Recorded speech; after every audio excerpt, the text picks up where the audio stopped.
ត្រីមេផ្ទះពេលទៅផ្សារម្ដងពិបាកចិត្តដើរឆ្វែផ្សារឡើង4-5ជុំតែអត់ដឹងថាធ្វើម្ហូបអីទេនៅផ្ទះម៉ែអ្នកទៅផ្សារព្រោះខ្ញុំទៅបរិញ្ញាបត្រពេលខ្លះមកវិញអត់ឃើញមានបន្លែអីមានតែបន្លែមួយមុខឬក៏សាច់មួយមុខក៏មានដែរគាត់ថាអត់ដឹងថាធ្វើម្ហូបអីទេពិបាកទិញណាដូចញ៉ាំឃើញមានតែត្រប់និងសាច់ជ្រូកបើចំអត់ចូលចិត្តត្រប់វិញដឹងថាទុកចោលហ្មងតែអ្នកដែលអត់ចូលចិត្តអាចត្រឡប់មកចូលចិត្តវិញក៏ថាបានដែរបន្ទាប់ពីឃើញម្ហូបមួយមុខនេះ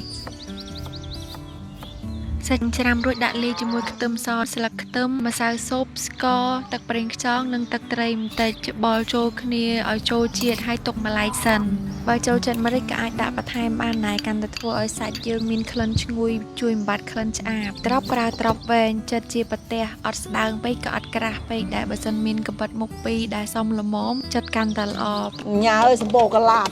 ខ្ញុំធ្វើម្ហូបម៉ែរៀបរបស់របរទុកដាក់ផ្ទះខ្ញុំសម្បូរកាឡាតអញ្ចឹងត្រូវតែមានជំនួយការនុយកម្ចាត់កាឡាតណារ៉ាឃ្លីននេះមានប្រសិទ្ធភាពល្អមែនទែនឯកទេសកម្ចាត់កាឡាតគ្រប់ប្រភេទមកមិនថាតូចធំស្រួលប្រើមានដងបាញ់ដូចសារ៉ាងអត់បាក់ប្រឡាក់ដៃសម្បូរកាឡាតកន្លែងណាយើងដាក់កន្លែងហ្នឹងនៅក្នុងផ្ទះបាយក្នុងផ្ទះកន្លែងដាក់ខោអាវតាមថតតុកទូឬក៏ក្នុងឡានដាក់បានគ្រប់កន្លែងមកជាប្រភេទនុយចម្លងប៉ះតែមួយកម្ចាត់បានទាំងវងសំខាន់អត់មានក្លិនអាក្រក់ធ្វើឲ្យប៉ះពាល់ដល់ការរស់នៅរបស់យើងឬក៏សត្វចិញ្ចឹមយើងទេមាននុយកម្ចាត់កាឡាតណារ៉ាឃ្លីនក្នុងផ្ទះអស់បារម្ភរឿងកាឡាតទៀតហើយ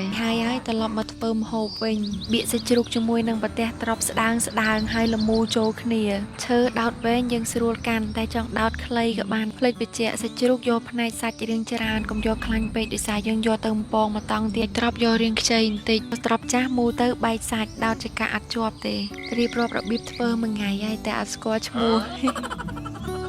ម្ហូបមួយមុខនេះឈ្មោះថាបំពងត្រប់សាច់ជ្រូកច្រាំមានត្រប់និងសាច់ជ្រូកប៉ុណ្ណាយើងល្មូឲ្យហើយចាំយកទៅលាយម្សៅបំពងហាយធ្វើហាយអត់តាន់ទេប្រើម្សៅបំពងធម្មតាហើយលាយជាមួយនឹងទឹកអត់រាវយកលបាយម្សៅរាងខាប់ខ្លាញ់ដាក់ក្តៅខ្លាំងហើយលាបត្រប់មូលជាមួយម្សៅដាក់បំពងតែម្ដងបំពងហាន់ហូបភ្លាមស្រួយខ្ញៅល្អយើងអាចហូបលេងក៏បានហូបជាមួយបាយក៏បានមានទឹកពេញប៉ោះជ្រលក់ជូរអែមទៀតកាន់តែឆ្ងាញ់ម្ហូបនេះធ្វើអស់លុយតែបន្តិចទេគ្រឿងផ្សំក៏ងាយម៉ែថាម្ហូបអីតំណងរាល់ដងធ្លាប់តែឆាត្រប់សាច់ជ្រូកពេលយកមកបំពងចេះមើលទៅតំណងគួរឲ្យចង់ញ៉ាំគាត់ពិសាហើយសរសើរថាឆ្ងាញ់ទៀតបងប្អូនអាចធ្វើនៅផ្ទះញ៉ាំជួបជុំគ្រួសារបាន